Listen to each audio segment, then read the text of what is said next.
Okay, all right. Happy Friday. We'll get started. Sorry for the late start. Had some technical difficulties, or not. I don't know. Technical difficulties is the right word. Just faced a merge conflict here and had to get this resolved. So, okay.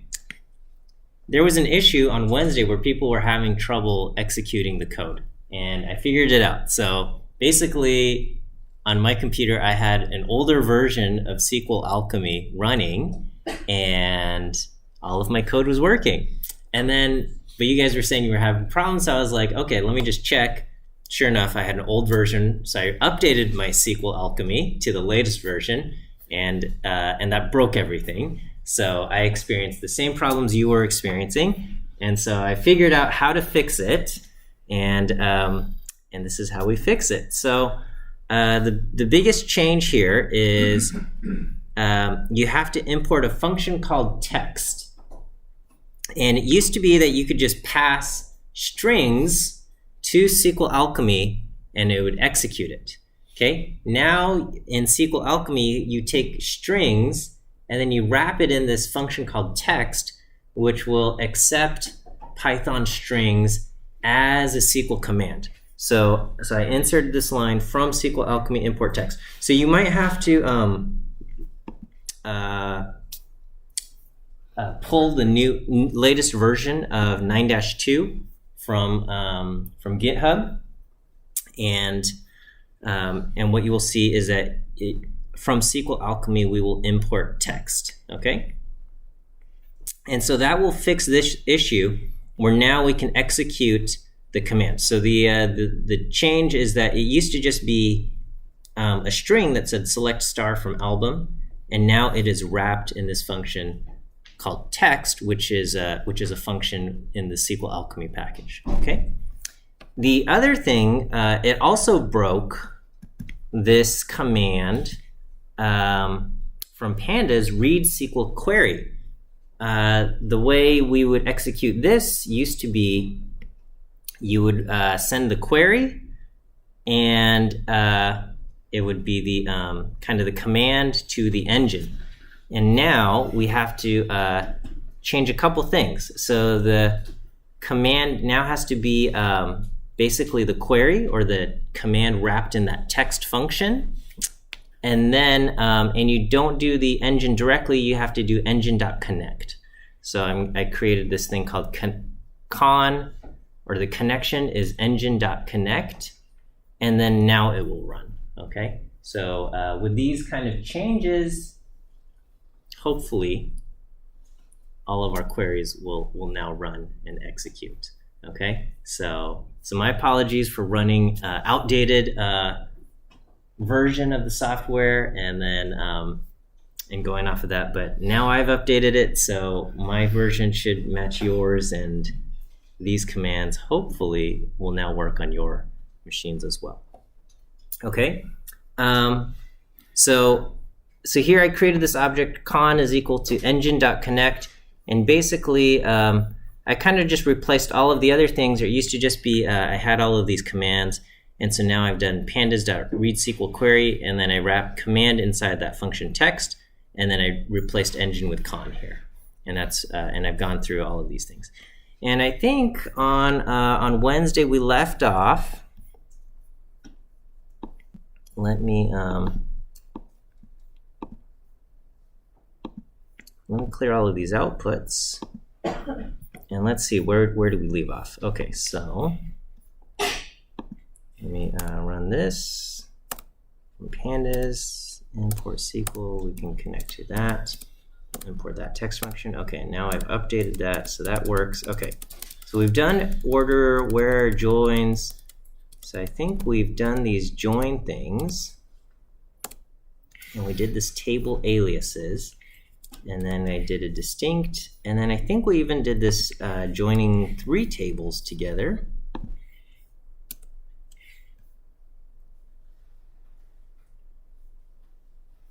Okay, so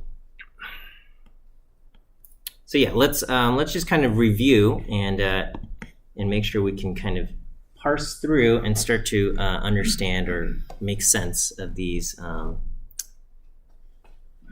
SQL queries that are written. Oh, and because I was busy troubleshooting that, I forgot to set up your view quiz answer to view quiz today. I don't think I even have it set up. Okay, well, I'm gonna have to do this after the fact, I think. I'll give you some view quiz answers and then I'll create a view quiz later to match whatever I say today. Okay, sorry, a little bit off kilter here. Okay, so here we're gonna take invoice information. All right, we're gonna join our invoice table, and the way we're gonna join our table is we're gonna join our employee table to our customer table, where the employee ID matches the support rep ID in the customer table, okay? So we're saying employee as E, table E, joined to customer table as C, where E.employee ID is equal to C.support rep ID, okay? And we are going to further join the customer table to the invoice table as I, where C.customer ID equals I, the invoice tables .customer ID. Okay, and then from that, we're going to select all of these things: invoice ID, the invoice total, the first employee first name and last name, employee customer first name and last name, and the customer country. All right, and this is how we deal with issues like where different tables have the same column names, but they have different things, right? So to distinguish first name from the employee table and first name from the customer table, we just say, employee dot first name or customer dot first name. Okay, and right now I've created, we aliased employee and as E and customer as C, so our typing can be a little bit shorter. We're just abbreviating them, and then it runs, and this does exactly what I believe we expect it to do. Okay, yeah, question. If we didn't write the as C and as E, would we just be able to use, type out the whole thing? Like customer? Yeah. You would write, if you didn't do as E, you would have to type out employee like this. Okay, so whether that's more work or less work, it's however however you want it, right? Okay, actually, I wonder if this would cause a conflict if I type it out like this. Yeah, it doesn't like it. It doesn't like it. Okay, but if I get rid of employee as E, that will work. Okay, so here I didn't do an alias I didn't do employee as E, so I just do employee.first name, employee.last name, or something like that. Okay, but if you're going to use an alias, you have to kind of use it everywhere. So that happens. Okay. All right. Entirely new command here. We're going to say select invoice ID, invoice date, and total from invoice as I, or invoice date. This is and we're going to do a between, and then to kind of get it to recognize date time things, there is a function called date time in SQL that will kind of take. Let me just see if I can do over here just so we can see I.invoice date. Okay, so here's our invoice date there, but so this is kind of how the dates are stored, and in order to kind of get it to understand that this thing is like we want it treated like this, because if I just wanted to say between 2011 0101, okay, does this work just fine if I don't wrap it in date time? I'm not. Maybe it works just fine. Oh, okay.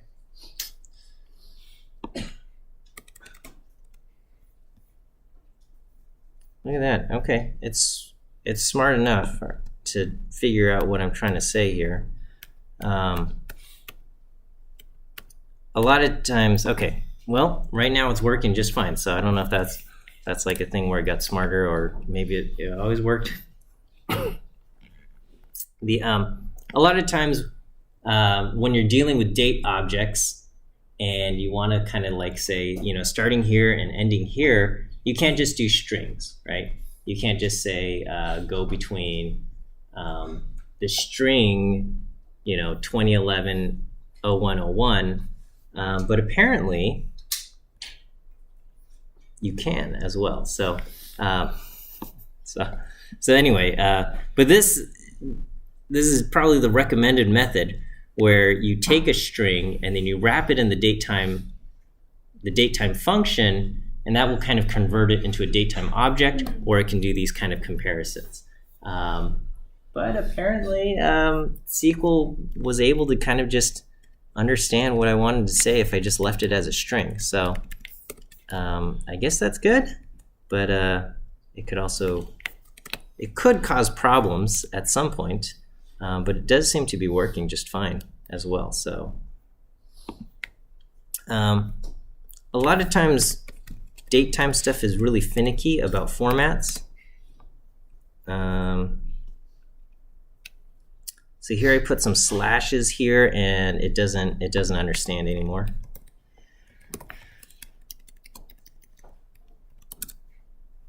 Yeah, okay. So it doesn't like slashes. Dashes are okay. I don't know. Dots probably will break it. Yeah, that breaks it. Okay, you gotta use dashes.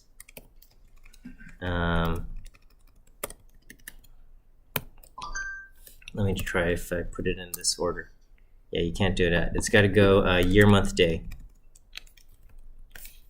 All right. Well, anyway, you learn a lot about functions by trying to break them, seeing when they work and when they break. Figure out the edges. Okay. If you want to, you can run some of these kind of summary functions, right? So we can do select count the invoice IDs, sum I.total as sum. And what this will do, this might be a little bit jarring, but this is just going to return one row, I believe. Yep. It's going to just give you the count of how many things there were, how many rows there were. So if you can see that, there's 83 rows, and Kit tells me there's 83, and then the sum, the total of all of these things, the sum of all of those things is 469.58. So that's how you can do that. So you can say select this as that. Okay, what if we wanted to do something like count how many orders were made on each day? Okay, so here we're going to say, okay, select the day, and then we're going to run the summary function where we're going to kind of count how many orders were made as count. Okay, and then we run a group by. So whenever SQL kind of sees these summary things, it will try to do that, okay? Now, if I don't include the group by, so here I get, how many orders were on, I guess, January 2nd and then January 15th.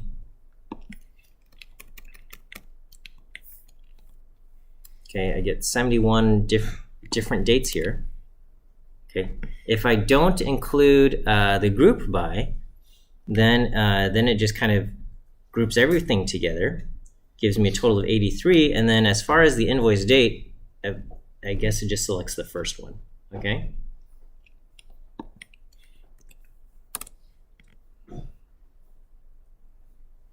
So that group by is going to be important there. All right. Well, I guess I'll give you your first view quiz answer, and I better write these down myself. Okay, so question 1 is, what letter should we do? A, B, C, E? Yeah. Okay, E. E is going to be your first one. Let me jot these down myself. I don't know how you guys jot them down. You just have it open? Okay, well now I'm going to have to use some paper somewhere.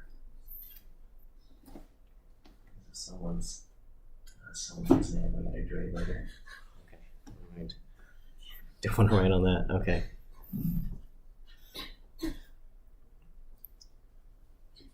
Okay, question 1 is E. Okay. All right, so here we're gonna just, these are all the lines in our first 10 lines in our invoice line ID, okay? And we can kind of see like, these are the line items. So on invoice ID, order number 1, this person ordered 2 songs, okay? Track ID number 2 and track ID number 4. And I guess these were definitely computer generated. And then invoice number 2, this person ordered 4 songs, tracks 6, 8, 10, and 12. Okay, I see a pattern. Okay, let's see. Count how many kind of songs did each invoice thing group, right? So we're going to group by invoice ID. So what we want to see is invoice ID 1 ordered 2 songs. Invoice ID number 2 ordered 4 songs. Invoice ID number 3 ordered 1, 2, 3, 4, maybe 4 or more, something at least 4. And we will order by the count. So we're going to count invoice line ID as count, and we're going to order by count in descending order. Okay, so, well, if I don't do the order, we'll see, okay. Order 1 had 2, order 2 had 4, order 3 had 6 songs. I will go ahead and include that order by descending. All right, and so invoice line ID number 5 had 14 songs, and so on and so forth. So these are just kind of like different ways for us to process through a table and summarize the information. So in pandas, you have these kind of group by functions and whatnot. And then I don't know if in R you learned dplyr and you learned how to run group by, or maybe you had like a tapply or something like that, okay? So there's kind of like different ways, and this is just how SQL approaches kind of these similar types of questions where it's like you got a whole bunch of things and you want to group them by certain things and you want to kind of summarize each of those things. So every kind of system works a little bit differently. So this is SQL. Now, okay, just I will say this. For the final exam, I will not put any SQL stuff on the final exam, but there will definitely be pandas stuff, okay? And so you definitely want to be familiar with how do you do group by stuff and summary stuff, like really review homework 4, where you did a bunch of that stuff. And then there'll be some object-oriented stuff, and you got homework 5, and homework 5 is a challenge. I don't know if you guys started that poker problem stuff. Make your own test cases, right? I put a handful of test cases.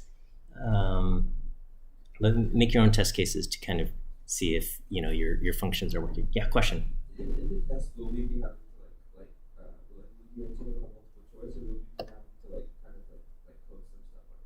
It'll be a coding exam. So I'll talk a little bit more about it. So it will be during our final exam, designated final exam time, but it will be done at home remotely. Okay, so you're not going to come here to the classroom. You'll just do it at home. It'll be like proctored via Zoom, so I'll have everybody sign in with Zoom with their camera, and that's just kind of so you're not like having a party, taking the final exam together. It's very minimal kind of like proctoring, but it's just kind of like, okay, as long as you guys aren't all hanging out together. And it'll be like kind of like a homework assignment. The format will be, I'll post this IPy, Jupyter notebook with questions, and then you'll write, excuse me.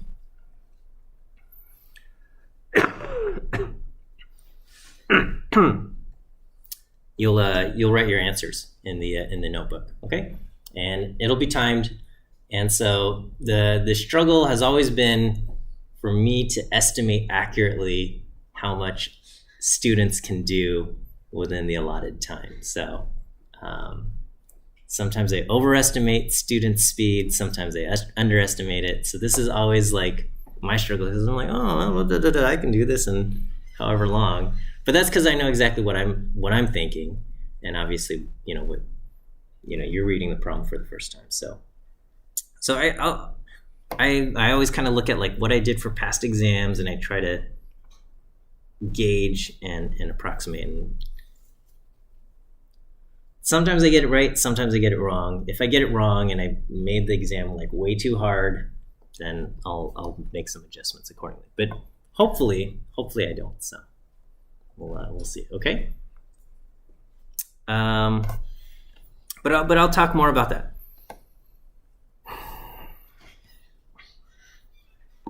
Okay. All right. I think this will work. This is called a common table expression. This is kind of hard. Okay. So the idea here is in this earlier query, we kind of created this summary table. And we said, find, group this table by invoice ID number and tell me how many like tracks were ordered on each invoice. Okay. And then the question is like, okay, what is the maximum number and what is the minimum number here? Okay. And this is one simple way to do it. You just kind of get this thing and then you look at it yourself and you say, hey, what's the maximum and what's the minimum? Sometimes you might be in a situation where you don't want this intermediate table yourself, and you kind of want the SQL Server to kind of process all of this and just give you the summary answer of like what is the maximum and what is the minimum. And that might be a situation where this intermediate table might have like 1 million entries in it, and you don't want to have to kind of have this sending back and forth of all of this information, because it's kind of, a lot of times we think of like, oh, I can just ask my computer and it's going to do this thing. But with the SQL database, it's a little bit more clear that like you write your query, it sends it off, it processes it, and it sends all of this information back, right? It's kind of like when you ask Google for search results, you're like putting in a little query, it does some magic, and then it sends some stuff back, right? And then it just gives you kind of the first page, and then you're like, oh, I want more, and you see, click that second page or whatever. And so sometimes you don't want all of the stuff to come back.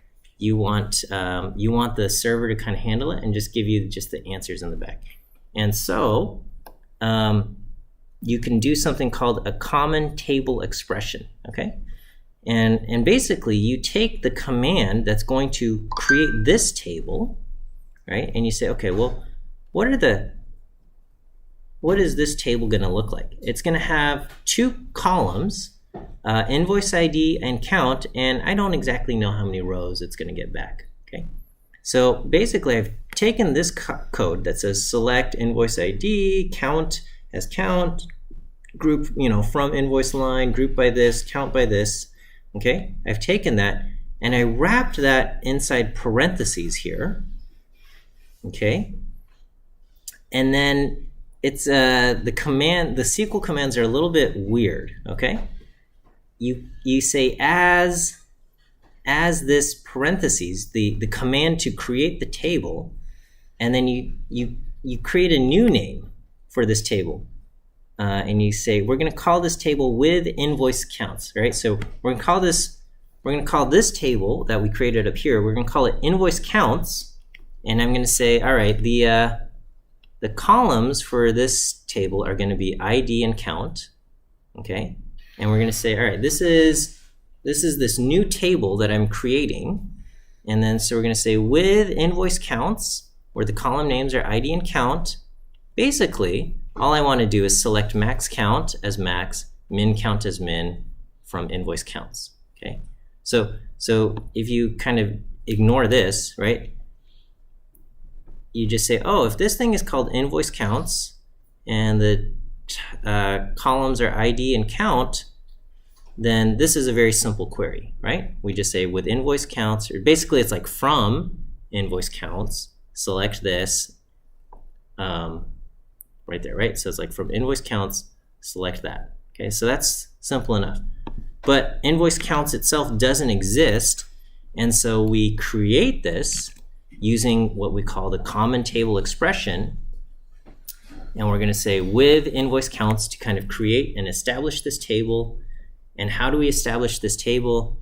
That's done using this command inside this. Okay, so it's really hard to do this without seeing the intermediate table sometimes, but a lot of times, like maybe you want to create this kind of common table expression and you want to do it, but you don't want to have like the million lines come back, then you'll often do something like, you'll do like limit 10, right? And then you'll go, okay, yeah, this is kind of how I want it, all right? And then, and if that, like you get the limit 10 and it looks good, then you're like, okay, I'm ready to make it big time, and you do it like this, okay? All right, let's see if we can kind of parse through this. So I think this is the same thing. Select invoice ID, count as count from invoice line, group by invoice ID, order by count descending, and we're going to call this invoice counts ID count, and we're going to just say select count, count ID as how many from invoice counts group by count. What are we doing there? Yeah.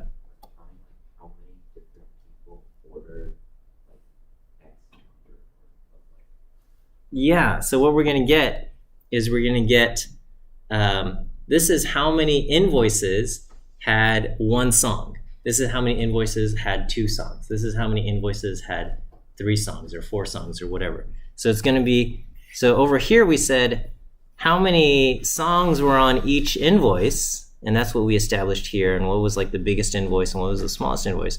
And here we're going to get like how many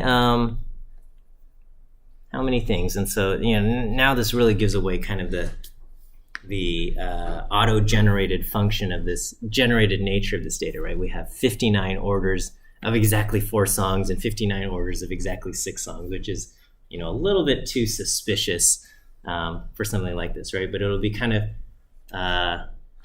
sometimes you get, I don't know, like Spotify Wrapped just like got sent out and you're like, oh gosh, this is my listening habits or something. And then sometimes they publish like, this is like what the world looks like, right? And this is basically what they're doing. Is like they're saying like, okay, how many people also did this funny behavior. Okay. Here it says, provide a query that includes the purchase track name and the artist name with each invoice line item. Okay, so this is just a big invoice thing. So let's first look at what we're doing, right? So from invoice line as we're going to join it to the track table. And from the track table, we want to join it to the album table. And from the album table, we want to join it to the artist table, because the track IDs come from albums. So the invoice line, invoice track ID comes from the track ID table. The track ID is linked to album IDs, and albums are linked to artists. And then here we're just going to select basically everything from the invoice table, and then the track name and the artist name. And so we can see, these these were the things. These were the tracks and the artists, and I guess we could have also included the album name, but we can get whatever these things are. There was an art. artist called The Office? Track Hot Girl? What is that? Is this like this is like a TV episode? Is it not? I don't know. All right. Well, anyway, and it costs $1.99.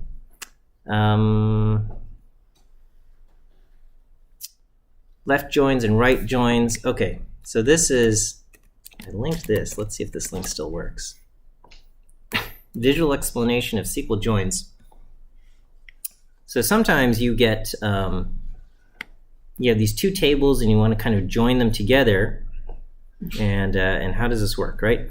So inner joins basically just gives you the intersection. So here, if we have pirate, monkey, ninja, spaghetti, and we have rutabaga, pirate, Darth Vader, ninja, the inner join will give us just where they are, the intersection where there's a match. The full outer join will give us everything, and where there is no match, it says null.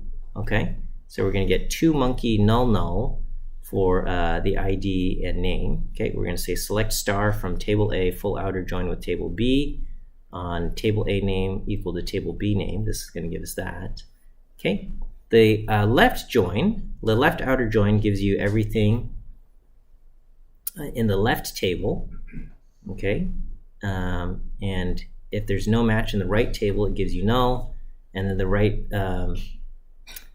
you can also find the kind of the whatever this is by doing the left outer join, but asking where the table ID is null, and that will give you the things that are unique to table A but not in table B, and so on and so forth. Okay, and you can find the mismatches, and this is just kind of like a little handy visual guide. Okay, and the right join is basically the same thing, but just with table B.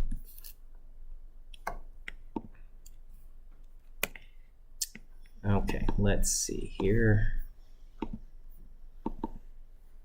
All right, let me give you, oh gosh, it's already 10:45. All right, I guess I'll give you view quiz answers 2 and 3. What should we do?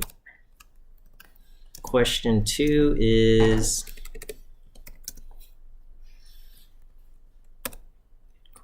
we have E and we have, okay, so we'll go E, C, and question 3 is E, C, A. Okay.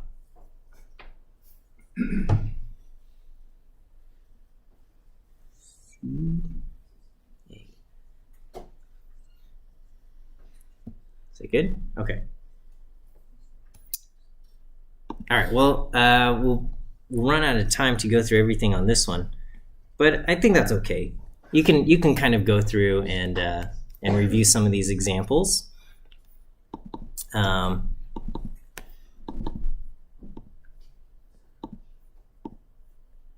Overall, this covers the vast majority of things you'll need to do in SQL, and a lot of it really just comes down to practice and just becoming a little bit more fluent with the terminology and the stuff. You know, there are different levels of how complicated you can make your queries, and you can look at books on what they call performant SQL, where sometimes you have these really huge databases, and the way you write your query can change, like the execution time. I would say that probably is not going to apply to most of you, but if it does, then you'll want to pick up some additional resources to learn how to make your code as efficient as possible. Okay, here's just another simple thing. We've got two tables, an employee table and a department table. We got, department names, department locations, and then these different employees, and they are each employee is associated with some kind of department number. Okay.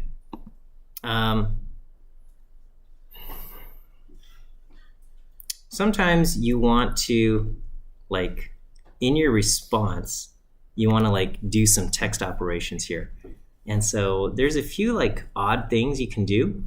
You can do these vertical bars, which are the concatenation operator. And it's kind of like, in Python, you can say like, placeholder, and then text, placeholder. And you can do something similar with SQL as well. So we can do employee name as basically like a variable placeholder. And then we're going to add the text works as a, and then we're going to put job as the variable name as our message. And then we're going to do it from employee. All right. So then we're going to do Clark works as a manager, right? So Clark works as a manager and King works as president. I think we did this by employee number or something. I don't know. King works as president and so on and something. Oh, where department number is equal to 10. So in accounting, that's what we did. So we generally don't think of SQL as being able to like using it for this kind of thing, but it is kind of possible. Okay. There is also this kind of if-else operation, but we call them case-when. Okay, so if you want to perform if-else type operation values in your select statement, okay, so you want to produce a result set such that if the employee is paid $2,000 or less, a message of lower wage is returned, and if an employee is paid $4,000 or more, a message of higher wage is returned, and if they're somewhere in between, then middle is returned. Okay, so within this, we're gonna have we're gonna return employee name, salary, and then we're gonna do something as a status. And this is when we write case, and we have to kind of enclose this with a case, and then we list off our different cases, and then we end. So when salary is less than or equal to 2,000, then lower wage. Case when salary is greater than 4,000, then higher wage. Else middle, and we'll do that, and we can kind of create these if-else type cases here as well. Okay. These are all, by the way, I didn't come up with these. These are all just coming straight from this little book called the SQL Cookbook, which is free for us. You just say, I go to UCLA, sign in with my institution, and our favorite shibboleth appears here, and then you sign in. Okay. Take advantage of the UCLA library while you are a student. You have like so many resources available to you. Okay, sometimes you want to like randomize things. I don't know exactly the properties of this random thing, but if you like want to scramble things up, you can do that random. Okay. You can also find where things are missing by just doing where something is null, and that's possible as well. Okay, and then pandas or Python will convert the nulls into nones, which makes sense. Okay, and then you can also convert your nulls into numbers like 0. And we use this function called coalesce. This is the only time I've ever seen the word coalesce appear in a programming context. But I don't know. Here it is, and it works. Okay, that's what we do. Okay, so instead of having nans come in here, we can say I want zeros instead, and so that's that. Okay. Well, anyway. That's about it. What did I write here? I forgot what this one was. I just copied this. You want to return rows that match a particular substring or pattern. Oh yeah. Okay. So SQL has its own version of like searching for stuff in text. So it's not a regular expression. It's just like its own little like weird thing. Okay. So I'm not super familiar with it, but you can do stuff like where employee name like I. Okay, so let me see. When you use a like pattern match operation, the % operator matches any sequence of characters. Most SQL implementations also provide the underscore character to match a single character. By enclosing the search pattern I with percent operators, any string that contains the letter I in any position will return. If you don't enclose the search pattern with percentages, then it will affect the results. Okay, so %ER will return all job titles beginning with ending with ER. Okay, so employee name contains an I or job ends with ER, or employee name like %I% or job like %ER. Okay, so again, it's weird, but this is how it does. So we have Smith because there's an I, and we have manager and manager here, and King because there's an I, and I guess Miller because there's an I. Okay, so anyway, there you go. So yeah, there is like a way to kind of like search for string patterns in the text, but it's weird. I'm much more comfortable with regular expressions, even though regular expressions are like way more complicated and more powerful. To me, there is like a logic and a way that it makes sense to me, even though they're a lot, maybe the learning curve is steeper. SQL also has its thing, and maybe this is like makes totally logical sense, but I'm just less familiar with it. But it does exist. It is in the toolkit there. All right, we will end here for today. Give me a few minutes to kind of create that view quiz for you to kind of do that. Otherwise, have a great weekend, and we'll see you next week.